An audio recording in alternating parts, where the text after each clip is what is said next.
Most people see a shady balcony and give up right away. No sun, no plants. That's what they think. But that's not true at all. Some vegetables actually grow better when they stay out of strong light. Too much sun can make certain greens taste bitter or turn tough fast.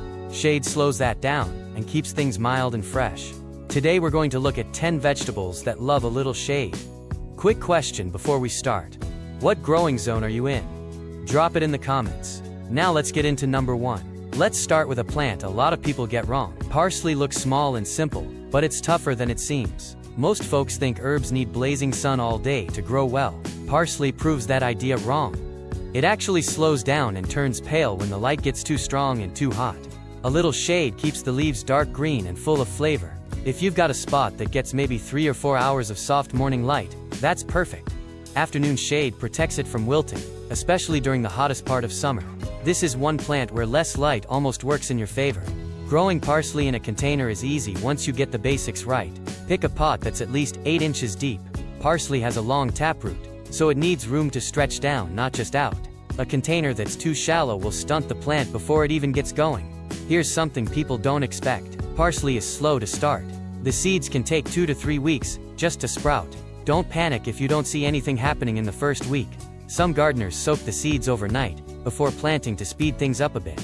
It helps, but patience is still the main ingredient here. Once it does sprout though, it keeps going for a long time. Unlike some quick greens that finish in a few weeks, parsley can keep producing for months if you treat it right. Snip the outer stems first, and let the center keep growing. That way you get a steady supply instead of one big harvest, and then nothing. Pair it with something that grows fast, like radishes or lettuce, in the same container. While parsley is still settling underground, the faster plant fills in the space above. By the time parsley is ready to spread out, the other plant is usually already harvested. Watering matters more than people realize. Parsley likes soil that stays lightly moist, not soggy, and not bone dry. Letting it dry out completely between waterings will slow growth and make the leaves bitter. A shady spot actually helps here too, since the soil won't dry out as fast under weaker light.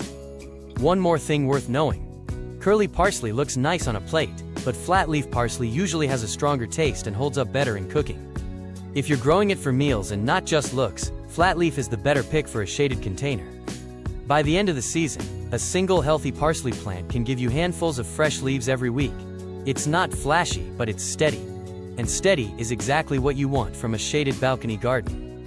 You water it, you wait, and just when the leaves finally look full and ready, cilantro throws up a tall stalk overnight and quits on you. One week it's perfect for salsa.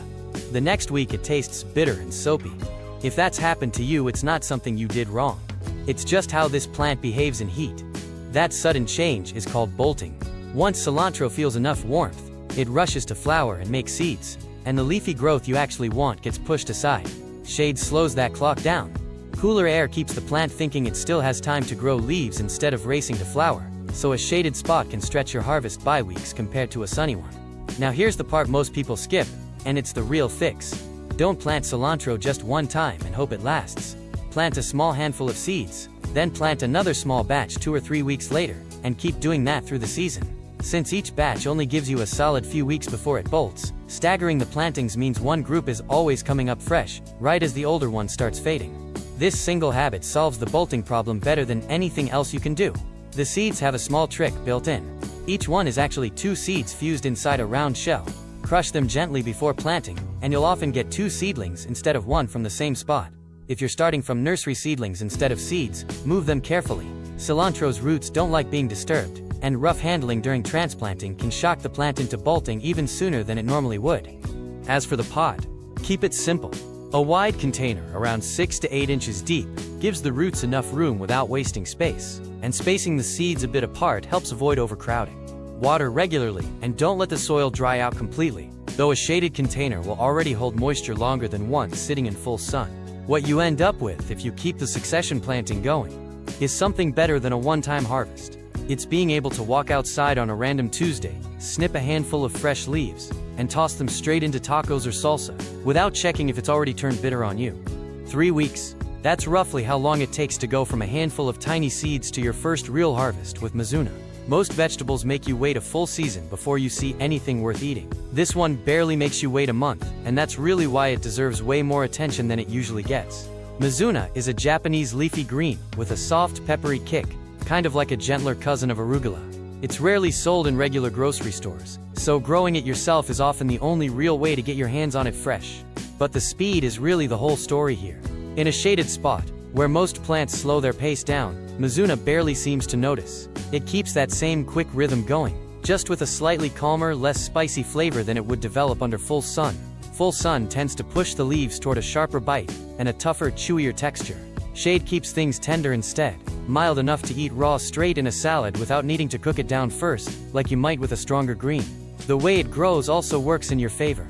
The leaves fan out from a central point, like a small feathery bush, so it doesn't ask for much room at all. A shallow container, around 6 inches deep, is plenty for a healthy plant.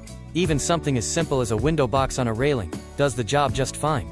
Harvesting is where the plant really pays you back for the effort. Snip the outer leaves close to the base, leave the center untouched, and new growth keeps pushing up in its place. Some people manage to pull 3 or 4 separate rounds of harvest from a single planting, before the plant finally starts to slow down for good. It also doesn't mind the cold much, which is worth knowing. Mizuna holds up well in cool fall air and early spring chill, so it's not just a plant for the warmer months.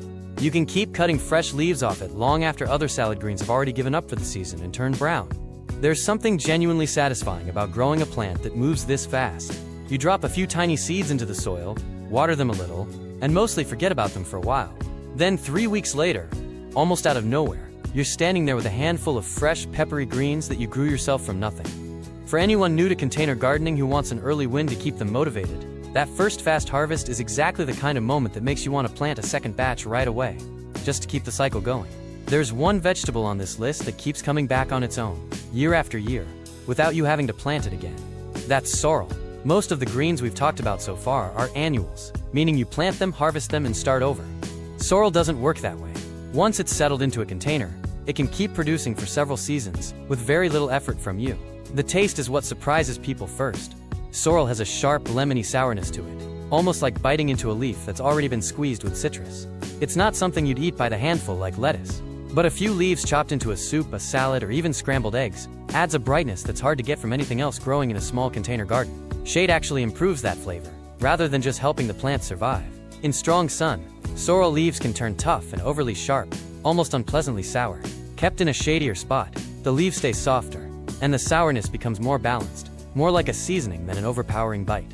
Because it's a perennial, sorrel behaves a little differently than the fast greens we've already covered.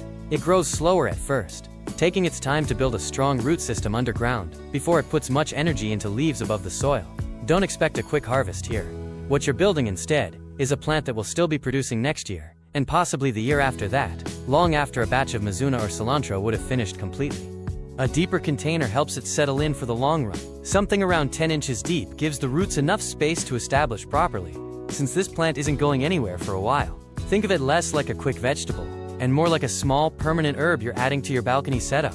Once it's established, maintenance drops way down. You're mostly just harvesting the outer leaves as needed, and letting the center keep doing its thing. Unlike plants that need constant replanting or succession batches, sorrel just sits there quietly, ready whenever you need a few leaves. Cold weather doesn't scare it off either.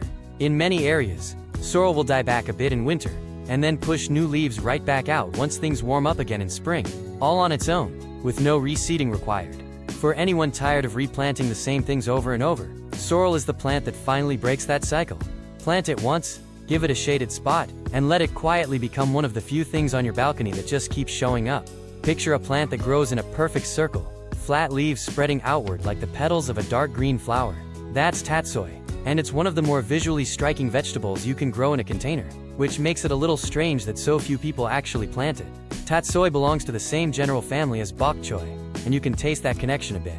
Mild, slightly mustardy, with a soft crunch to the stems. But where bok choy tends to grow upright, tatsoi hugs the ground in that tight rosette shape, with small spoon-shaped leaves packed closely together. It's almost more of a garden decoration than it looks like food, until you realize how much you can actually harvest from one small plant. Cold is where tatsoi really shines. This is one of the most cold-hardy greens you can grow in a container, handling light frost without much trouble at all. That makes it a great choice for the tail end of a growing season, when warmer weather plants are already fading, and you want something that'll keep producing into cooler weeks. Combine that cold tolerance with some shade during warmer months, and you end up with a plant that has a surprisingly long window where it performs well. Shade helps in a slightly different way here than with some of the other greens. Instead of just improving flavor, it slows tatsoi down just enough to keep those tight, compact rosettes from stretching out and getting leggy. In too much direct light, especially heat, the plant can start reaching upward awkwardly instead of holding its neat low shape. A little shade keeps it compact and tidy, which also happens to make it easier to manage in a small pot. Because it grows so low and wide, container choice matters more here than depth. A wide, shallow container works better than a deep, narrow one. Something around 6 to 8 inches deep is enough room for the roots, but give it width so the rosette has space to spread without crowding into a neighboring plant.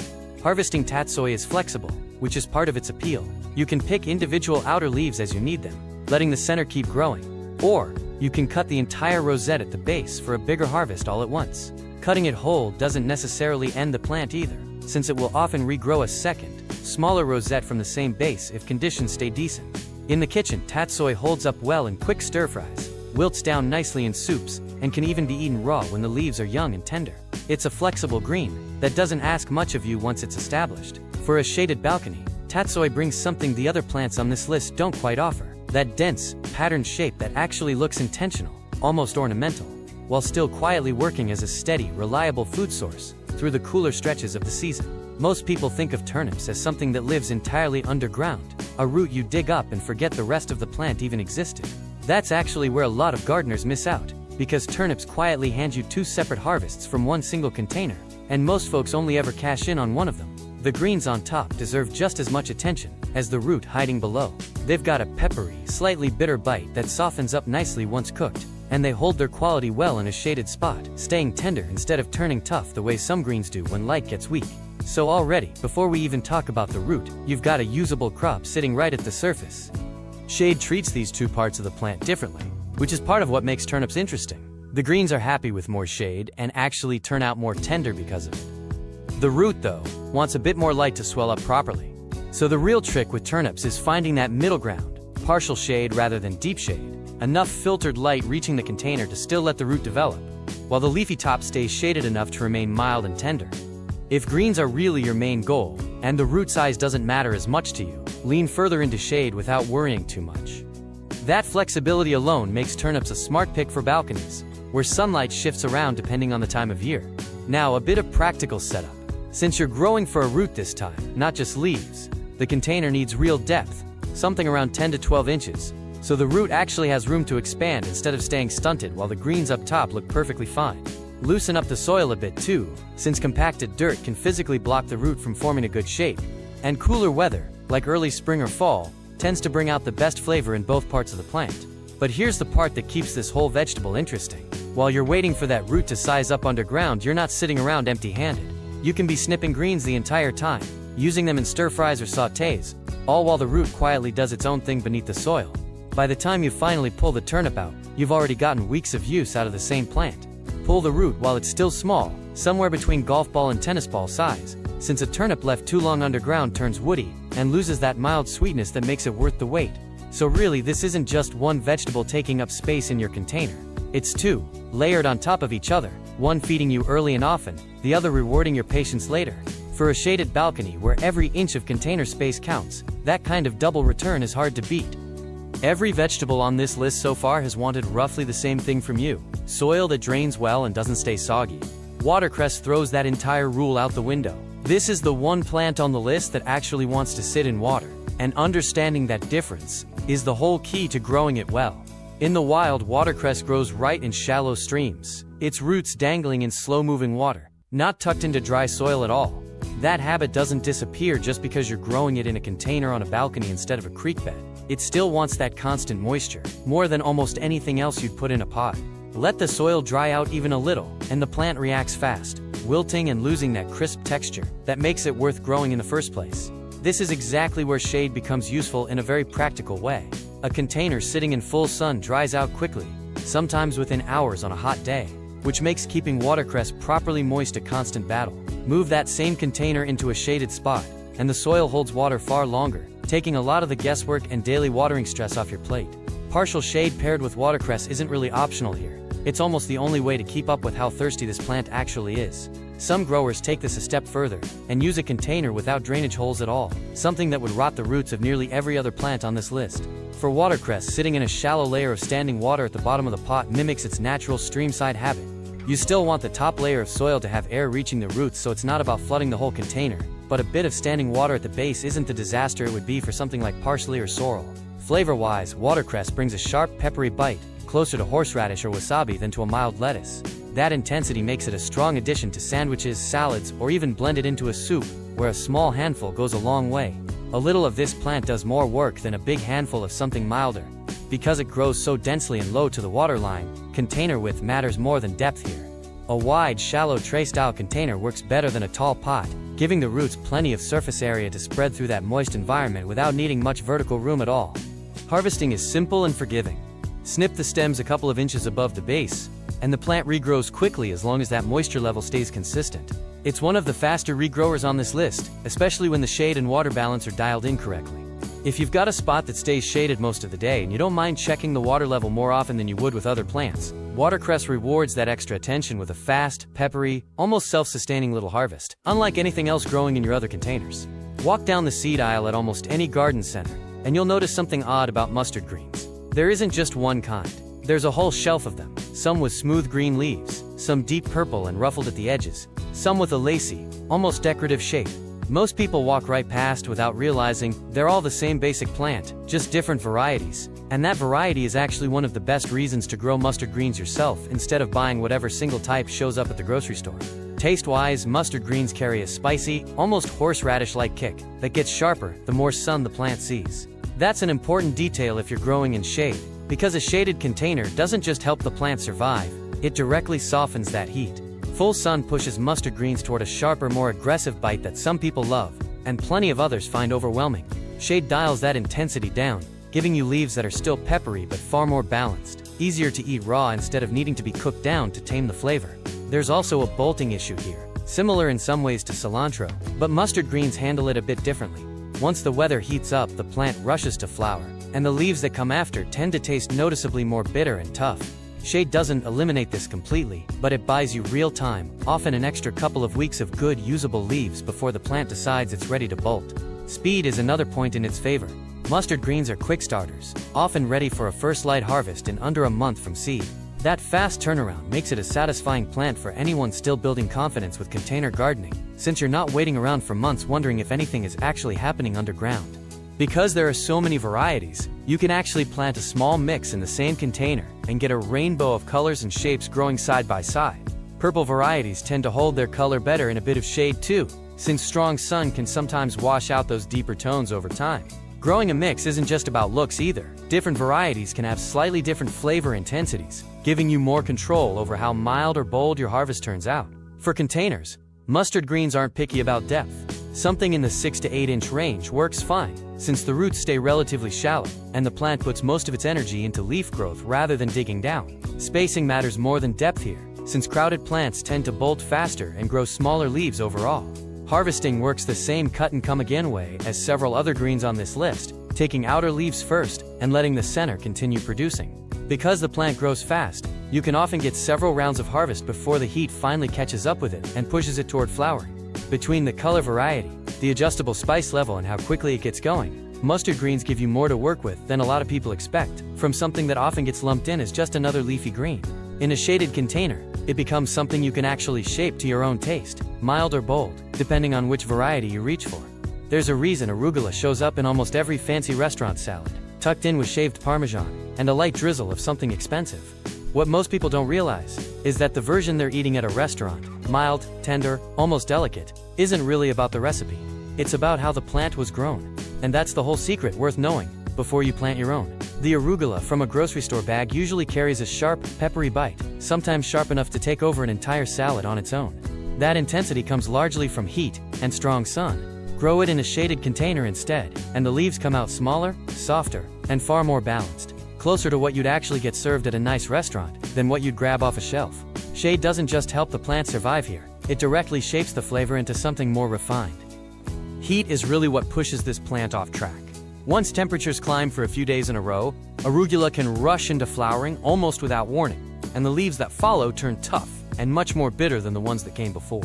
A shaded spot keeps the container noticeably cooler through the afternoon, which buys the plant real time before that shift happens, letting you keep harvesting that milder, more pleasant version for longer.